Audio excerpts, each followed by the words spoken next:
गांव के छोर पर स्थित था वह डरावना बरगद का पेड़, जिसके बारे में कहा जाता था कि वहां एक गंजी चुड़ैल रहती है। गांव का सबसे बहादुर लड़का बिल्लू इस कहानी को झूठ मानता था।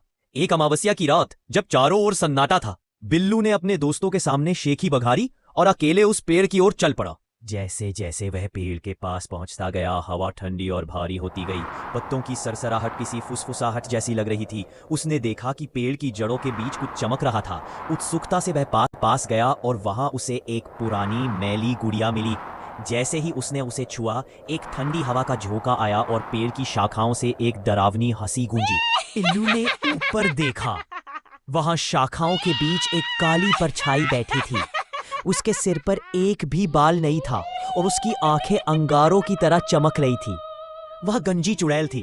उसकी सूखी लंबी उंगलियां पेड़ की शाखाओं से नीचे लटक रही थी, जैसे उसे पकड़ने के लिए बेचैन हो। चुड़ैल ने धीरे धीरे गाना शुरू किया। उसकी आवाज सुनकर बिल्लू के रोंगटे खड़े हो गए। गुड़िया मिली तो अब तू मेरा। बिल्लू डर के मारे कांप रहा था।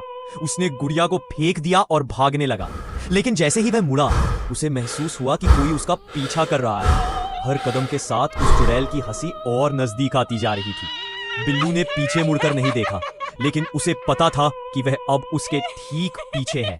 अचानक उसके पैरों के पास कुछ गिरा।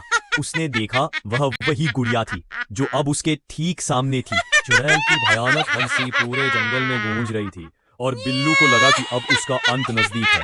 उसने अपनी आंखें बंद कर ली और चिल्लाया। आज भी उस रात के बाद बिल्लू को किसी ने नहीं देखा।